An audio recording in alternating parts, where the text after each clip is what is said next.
Sekarang kita buat bagian kasir. Sebelumnya kita udah buat ini, menu ini. Jadi ini isiannya. Contohnya, menu cafe.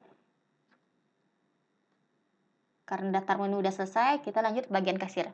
Kasir ini kita bahas langsung ke bagian transaksi baru sampai ke sini ya.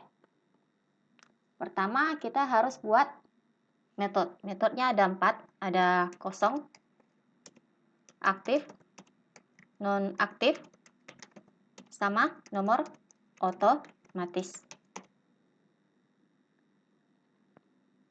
Jadi, di sini ada aktif, kosong, nomor otomatis, dan non-aktif. Non-aktif itu gunanya untuk menonaktifkan yang kayak gini. Ya, tadi situ ya. Tapi berhubung sudah dijelaskan metode non-aktif sama aktif di pertemuan sebelumnya, jenisnya kayak gimana, berarti langsung saya skip. Langsung saya kasihkan codingnya aja ya. Nah, ini. Jadi, yang non-aktif itu dibuat kayak gini. Jadi CMB ID menu itu di enable-nya false. SPN jumlah, TXT bayar. Jadi ini dan ini enable-nya false. Lalu tambah, kurang, simpan, cancel, dan transaksi baru, transaksi itu kan tambah, kurang, simpan, dan cancel itu enable-nya false. Transaksi baru dengan keluar enable-nya true. Kalau aktif, kebalikannya. Kita close. Kalau aktif, kita lihat klik 2 kali. Apapun yang jadi true, jadi false. Jadi, pada saat aktif, CMB ID menu, SPN jumlah, TXT bayar, itu jadi enable. Lalu, tambah, kurang, simpan, cancel, itu jadi enable gak? Tapi keluar sama transaksi baru jadi disable. Gitu. Itu aktif dan non-aktif. Sekarang bagian kosong. Kosong artinya untuk mengosongkan datanya. Klik 2 kali. Prosedur kosong itu untuk mengosongkan data. Berhubung konsep kosong pun sudah saya jelaskan di bagian daftar menu, jadi ini langsung saya skip. Copy paste langsung ya, seperti saya. Jadi, pada saat kosong yang terjadi adalah CMB ID menu, nama menu, kategori, harga, itu jadi kosong. Jumlah jadi 0. TXT bayar itu kosong. TXT total 0. TXT kembalian kosong. Lalu arahkan set fokusnya ke CMB ID menu. Itu konsepnya ya. Bagi yang kurang ngerti, silahkan tonton kembali bagian daftar menu. Nah, sekarang nomor otomatis. Sebelumnya kita membuatnya kayak gini ya. Kayak gini dia. Tabel auto, lalu order ke ID transaksi. Karena kita kan ini kasir kan. Arahnya ke bagian transaksi, bukan bagian daftar menu G. Lalu arahkan ID transaksi. Kalau jalan nanti jadi T001. Karena dimulai dari angka 1. Misalnya ya. Kita larikan ke init. Kita panggil this form titik nomor otomatis. Jadi pada saat dijalankan, jadi T001. Ups, sorry, saya lupa ngehapus datanya. Itu yang kita buat. Jadi yang pada saat jalan itu yang T001. Sekarang kita buat versi yang lainnya. Bagi kalian yang mau menggunakan T001 tidak masalah. Atau M001 tidak masalah. Tapi kita pakai versi lain ya. Pakai versi lain. Oke, nomor otomatis. Kita ganti ya. Ini biarkan dulu. Yang ini nih biarkan dulu. Kita arahkan ke bawah. Karena mau digunakan ya. Kita buat versi lain. Bentuk versi lainnya itu kayak gini. Kita jelaskan. Kita buat codingnya langsung ya.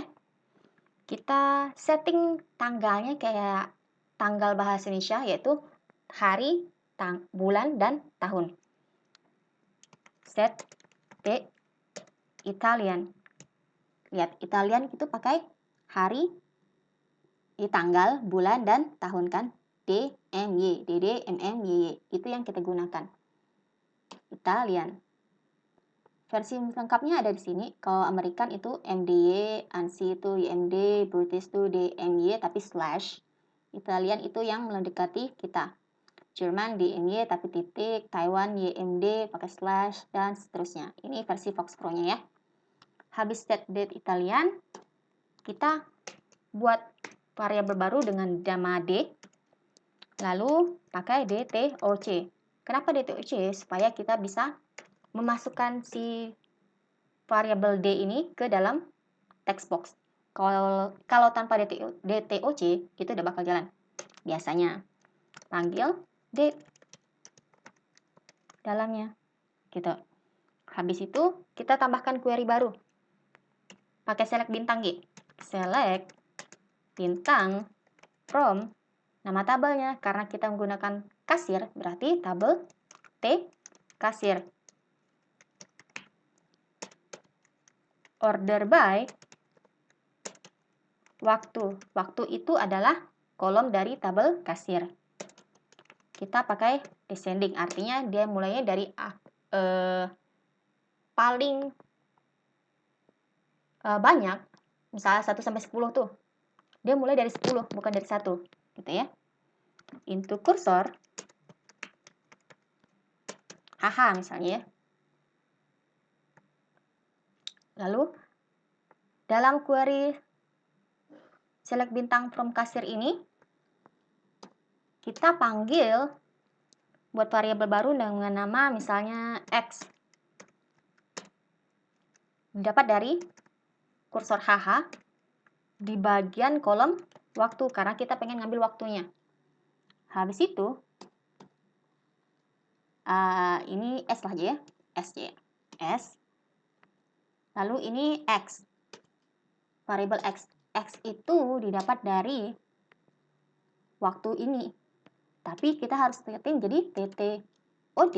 TTOD itu untuk mengambil waktu atau return date-nya dari S. S dapat dari mana? HH, waktu.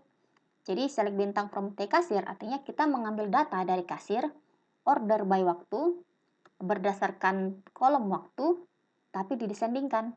Into kursor HH artinya kita menyimpannya ke dalam HH.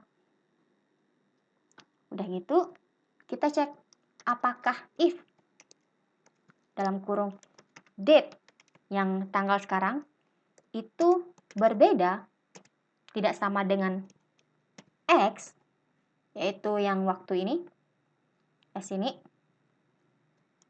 Jika berbeda, maka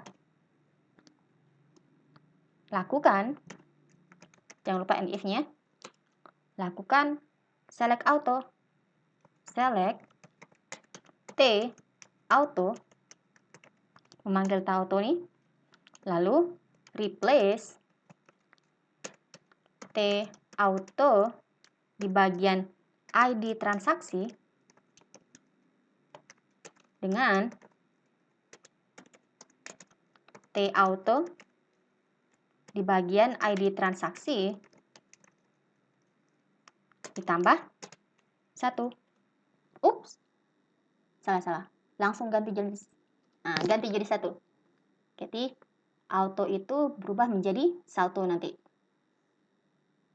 Setelah itu udah selesai. Kita gunakan kembali yang ini, cuman yang kita ubah itu adalah bagian akhirnya.